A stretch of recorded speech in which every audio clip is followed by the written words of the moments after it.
This is a chapter review for Vinland Saga 219, again and again.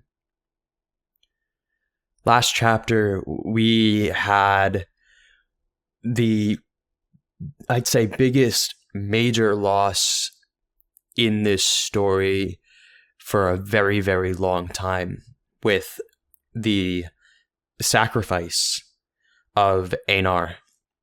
But the question did still linger.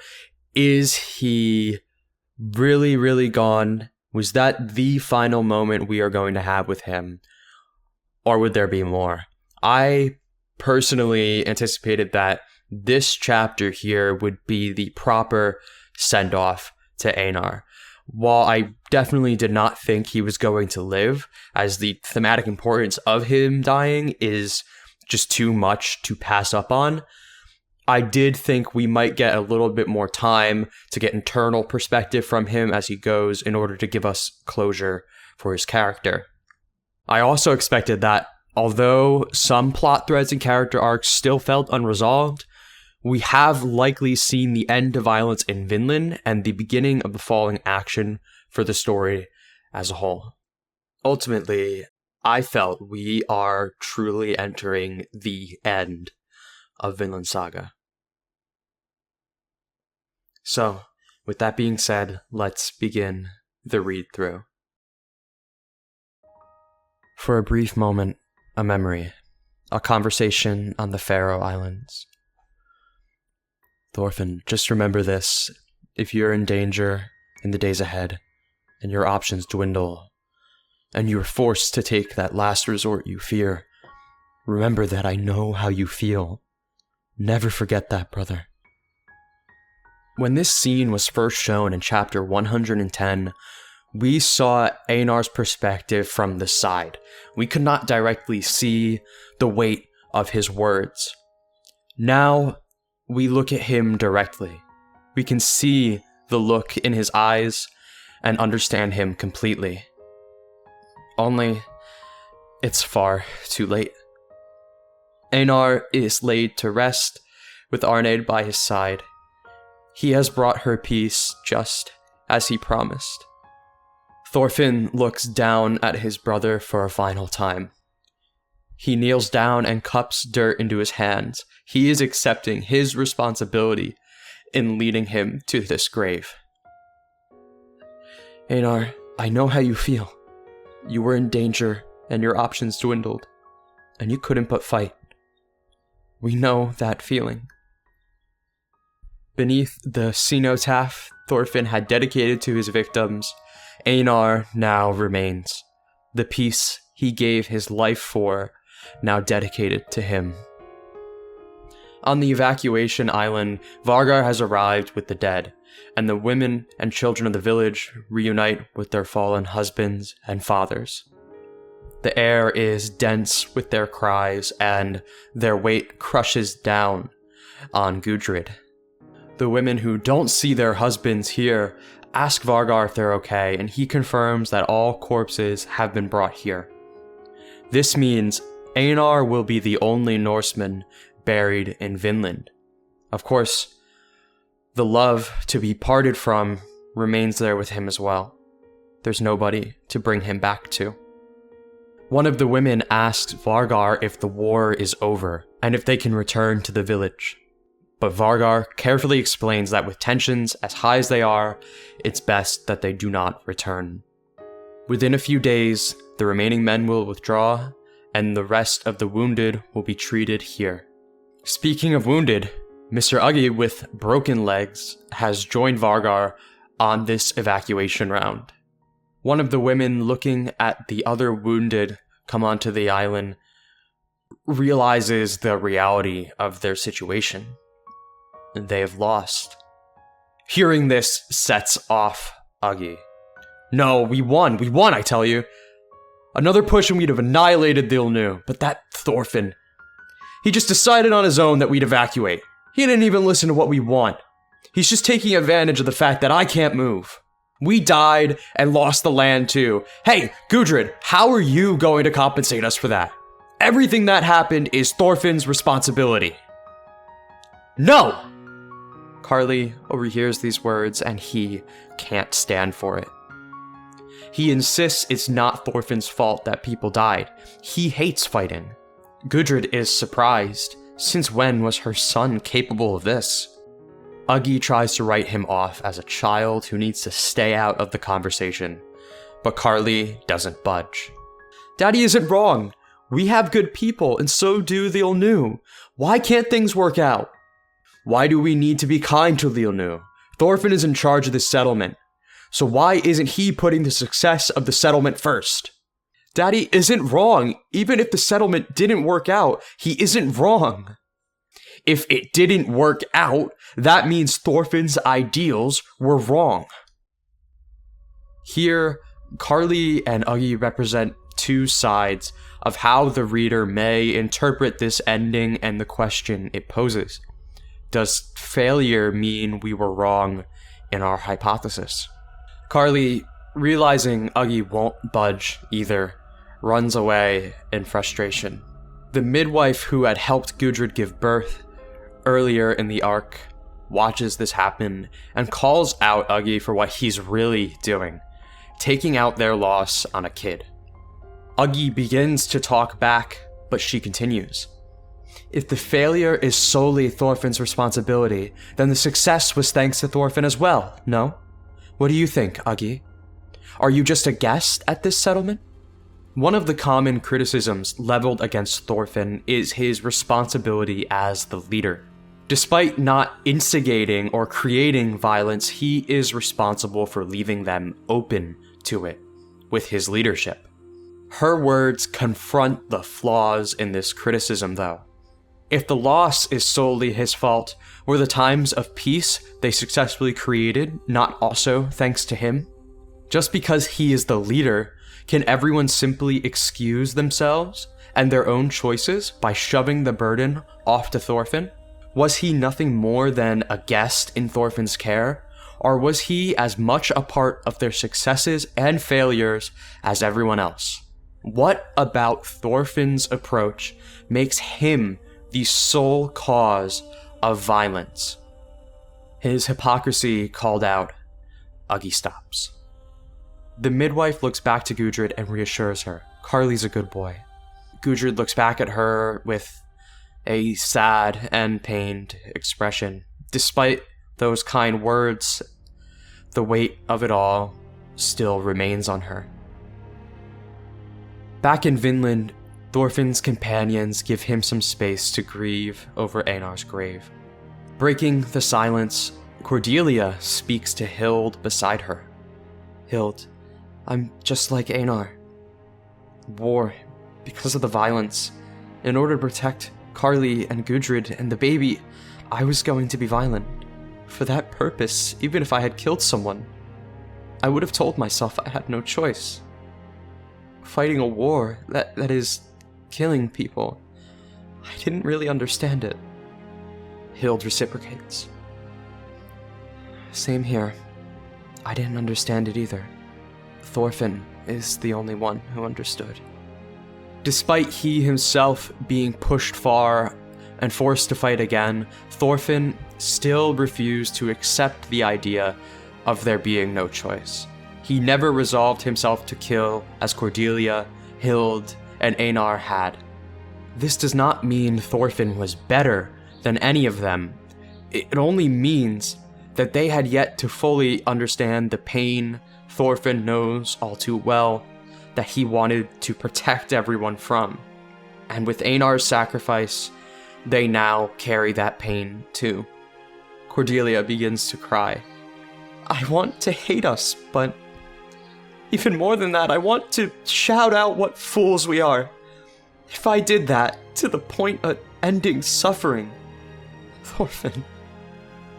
Here, Cordelia is addressing the idea of the most dangerous man, described by Thorfinn as a man who hates war, yet chooses further war as the solution to end it. It is paradoxical. It is a solution with no end. To take the route of violence to the point of ending suffering only brings more suffering. Hild gently places her hand on Cordelia's back. she feels the same. They have come to understand at a great cost. Back on the evacuation island, Karli cries and Gudrid comes to comfort him. She thanks him for protecting her. She is so proud of how much he has grown. Karli raises his head. No more tears. He is in thought. It would have been better if it worked out. Growing the wheat went fine. The spread of disease messed things up. We need to understand the disease better. We also don't really understand the old new language. If we had learned the language properly from the start, we would have been able to talk. We'll definitely do better next time. He is not going to wallow in despair. He is not going to forfeit on their goal. When the experiment fails, you don't just give up on it. You review your results to see what you can learn. Karli is taking this time not to think about how they had no choice, but to think about what better choices they could have made before. What we can all do better. Because, again and again, we will continue to try for this true peace until everyone understands, as long as it takes. Karli looks to his mother determined. They can't be planning to give up now, can they? Gudrid laughs nervously. Karli has grown far more than she even realized. She tells him that she and Thorfinn will go to the end of the world with him. Karli takes this literally and responds, no, Vinland is enough. He is just a kid, after all. Returning to Vinland, Thorfinn must say his final goodbyes. I understand you now. I'm sorry. The spell of war is powerful, to the point where even a man who hates war as much as you ended up raising a weapon. I learned something. You suffered. Rest well. In the end, you understood me. It made me happy. See you, Anar. When they spoke in the Faroe Islands, Anar affirmed that even if Thorfinn must take the last resort, he understands him, and that he must not forget that.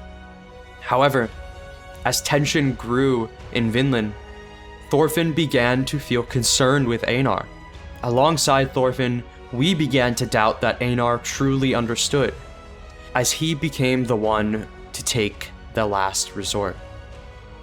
In the end, it was us and Thorfinn who failed to understand him, and Anar who proved the depth and the sincerity of his words with the suffering he endured and ultimately the life he gave. He truly did understand, beyond a doubt. The most dangerous man is not a paradox, nor is he a fool. He is in pain. He is suffering. He wants peace more than anything. He is a victim of violence, not the cause of it. Before, Thorfinn prayed there was no man like that on the island. Now, he understands that such people are the ones Vinland must be made for, so they will not have to suffer as Anar has. Thorfinn turns and leaves Anar to his peaceful rest. Above the village, the sun pierces through the dark clouds once more. Humanity begins the 1,000-year voyage.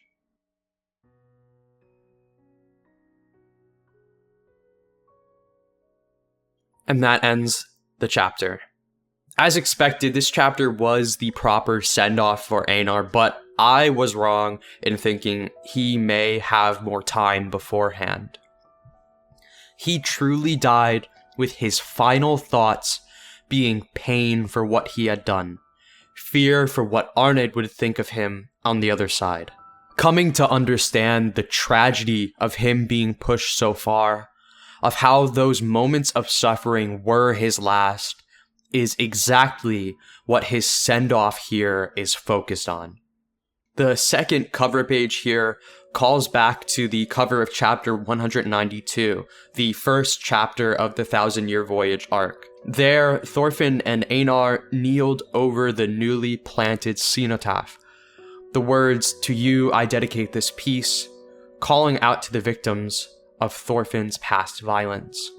Now, under that same cenotaph, those same words dedicate this restored piece to Anar, the man who came to use violence but was a victim all the same. Before we get more into Anar, I want to talk about Karli and Uggi a bit more. With Vinland Saga now entering its conclusion proper, it has come time for the story to reflect on what happened and bring up questions to guide the reader in what it hopes we take away from it. In a very meta way, Uggi and Karli are used to represent the clashing of the pessimistic and optimistic ways to view Vinland's failure. I think it is important to accept that Thorfinn does have a role in how this outcome ultimately came to pass. Karli's childlike insistence that he has no fault is not fully right. However, I do not agree with Uggi's take that all the responsibility must land on Thorfinn. Uggi is unable to reflect on or acknowledge what actually happened. Instead, he wants to write off the ideals as wrong and never engage with the nuance of these situations.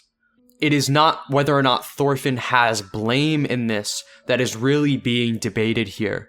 What is truly being debated and criticized by Yukimura for being absolutely wrong is the stubborn refusal to engage with the story's ideas in earnest, to give up on it without learning a thing. Regardless of how much blame you personally put onto Thorfinn, if you choose to ignore the complicated events, characters, and their choices that actually did cascade into violence, in favor of dumping the burden onto Thorfinn alone, as the person who refused to accept violence, you are failing in your role as a reader. If you ignore your role in similar failures, big and small, in your own life, you are failing yourself as a person. After this, we go to Cordelia and Hild. I am very thankful for the focus on these two here, because their arcs feeling a bit cut short by the end of the war was one of my main concerns. I think their conversation here does a lot to shed light on what Yukimura's intentions were for them, and why they ultimately were not pushed as far as we anticipated. Because what I feel Yukimura really wanted to convey with them is the feeling of urgency, anxiety, and necessity to use violence. When Hild was resolved to assassinate Ivar and Misekwe, her heart was beating faster than anyone else. She wanted to prevent the violence so badly as her options seemingly dwindled. At the same time, as readers, we shared in that anxiety, not only for the building war, but for how her violence would contribute to it. We became pessimistic. Like Hild, we felt convinced this could only go one way. The violence was inevitable. Then, Thorfinn showed up, engaged in conversation, and came to the simple conclusion that the best choice is to simply leave. When this happens, Hild is shocked. But that shock gives way to a soft laughter, to relief. The first resort could still be taken. She was ready to kill, and truly, sincerely believed that was the only option left. But Thorfinn showed her there were still more choices that could be made. That choice may have been a willing loss, and it may not have stopped the violence from coming either way. But the choice itself was not violence, and loss is a length he is more than willing to go for the sake of peace. These characters who truly hate violence and wish for peace in earnest still resolve themselves to kill, because alongside the reader, they came to accept violence as inevitability. Whether or not Hild or Cordelia did have another choice in these moments does not matter. What matters was that they made the choice to justify it, to close out all other options, to forget the suffering that would come in going through with it. Hild and Cordelia were fortunate to move forward from their situations without the violence they resolved to use being needed, for one reason or another. And Yukimura chose to do this for them, to kind of cut this promise of them using violence short, because it needed to be saved for Anar at the very end. Just as we thought Hild would kill, just as we thought Cordelia would kill, just as we thought Pulmuk would be forced to fight the Norse, we thought Anar would lose himself to the cycle of violence. But in the end, he demonstrated the full weight of being pushed that far, of the pain that should make such a kind person feel. The reveal of this emotional response from Anar is the final twist in this arc's trend of subverting our anxious and pessimistic expectations. It is sobering for Hild and Cordelia, as well as us, what fools we are.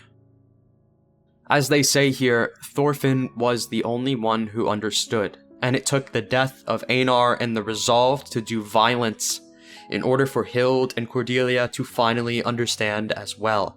Is the only way to learn these lessons through suffering? Do we have to lose ourselves in order to learn? This question is why this scene is immediately followed by Karli's. Karli wipes away the tears, and despite not having to face the violence himself, despite not having engaged with it, Karli is still able to look back and reflect on what could have been done better. His faith and peace has not wavered. Here, Karli acts as a stand-in for the reader. He is looking at the story of Vinland Saga and examining it. He is not giving up. He is not accepting violence as inevitable. He is looking for any other way. He did not need to suffer himself to learn this.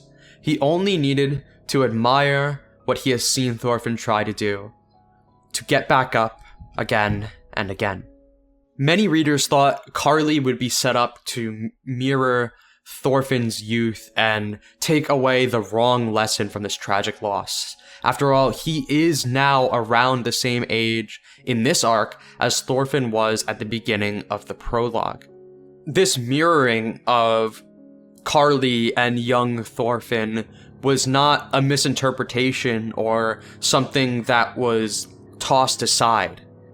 It was there, but it is again part of this arc's trend of subverting pessimistic expectations. Karli instead shows us exactly what we should take away from the arc. He is the hope that we don't need to keep making the same mistakes. Finally, I want to talk about understanding Anar. With this chapter, I feel that alongside Thorfinn, I have come to truly understand the full scope of Anar's character. What I'm coming to realize is that Anar is actually the most thematically important character in Vinland Saga.